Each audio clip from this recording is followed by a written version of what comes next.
বন্ধুরা, চলে এসেছিলাম দেশবন্ধু ভবনে। আজকে ছিল চম্পার নাতির রাইস শিরোমণি। চম্পা হচ্ছে আমার স্টুডেন্ট। দেখো, চম্পার নাতিকে নিয়ে দাঁড়িয়ে আছে, সুন্দর সাজুগুজু করেছে। চম্পার ছেলে, বৌমা আর দাদা, ওদের ছবিটা আমিও একটু ক্যামেরা বন্দি করে নিলাম। আমার স্টুডেন্টরা আমার জন্য ওয়েট করছিল, লিপি, সুস্মিতা আর পূর্ণিমা। তোমরা সবাই জানো আজকে আমার আরেকটি স্টুডেন্টের স্বাদ ছিল। সেই স্বাদ পর্ব কমপ্লিট করে কিন্তু আমি মুখে ভাতের অনুষ্ঠানে এসেছি। ওই হচ্ছে আমার বন্ধু, দেখো দূর থেকে টাটা করছে। আমার বন্ধু কিন্তু একটা খুব সুন্দর হাতের পলা বানিয়েছে, আমার আর দেখার সুযোগ হয়নি। ওকে বলেছিলাম পরে আসতে, ওই জন্য ওটাও পরে এসছে। আর আমি দেখছিলাম, আমার খুব ভালো লাগছিল, খুব ওর হাতে মানিয়েছিল, ভীষণ পছন্দ হয়েছিল আমার ওই পলাটা। এরপর আমাকে সবাই বসতে বলছে, দিদি বসে পড়ো। লিপি তার মধ্যে আমাকে দেখে জিজ্ঞেস করছে, দিদি এই বটুয়াটা তুমি কোথায় নিলে? আমি বললাম, এটা সোমাদি আমাকে পরশুদিন এনে দিয়েছে শান্তিনিকেতন থেকে। এই দেখো, এবার কিন্তু খাবারের টেবিলে আমাকে বসতেই হবে। মেনু চার্ট দিয়ে দিয়েছে।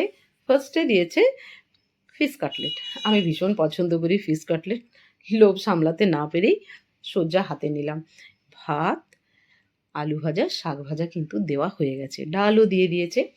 আমি, আমার হাজব্যান্ড আর সুস্মিতা একটা টেবিলেই বসেছিলাম। মাংসও দিয়ে দিয়েছে, মানে মাটন করেছে কিন্তু। এরপরে আমাদের খাওয়া দাওয়া হচ্ছে, পমফ্রেট করেছে সর্ষে দিয়ে। বেশ জমিয়ে বলতে পারো খাওয়া দাওয়া চলছে টেবিলে, খুব আনন্দের সাথেই সবাই কিন্তু আমরা খাচ্ছি।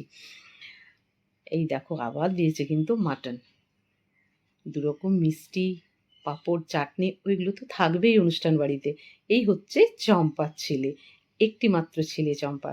আর এই যে বৌমা, আর এই হচ্ছে আমার স্টুডেন্ট চম্পা। দেখো চম্পা এখনো কত সুন্দরী। এটা হচ্ছে বৌমার ভাই, আর বৌমাও ভীষণ সুন্দরী দেখতে, একদম দেখো লক্ষ্মী লক্ষ্মী মুখখানা। ওরা খেতে বসেছিল, আমি ওদেরটা একটু ক্যামেরা বন্দি করলাম। খাওয়া হয়ে গেছে কিন্তু আমাদের। এরপর আমরা চলে এসেছিলাম একটু আইসক্রিম, কোল্ড ড্রিঙ্কস নেবো বলে। ওখানে গেছি, আমি একটু আইসক্রিম নিলাম, লিপি আর সুস্মিতা নিল কোল্ড ড্রিঙ্কস। আমাকে দেখে ওরা বলছে আমরাও কিন্তু আইসক্রিম খাবো। আমি বললাম ঠিক আছে, তোমাদের কোল্ড ড্রিঙ্কস হয়ে যাক, তারপর তোমরা না হয় আইসক্রিম খেও।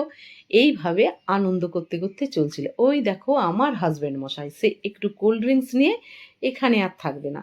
আমার বান্ধবীর সাথে লাস্ট একটু ফটোশ্যুট করে নিলাম। তো চলো বন্ধুরা, সবাইকে বাই বাই।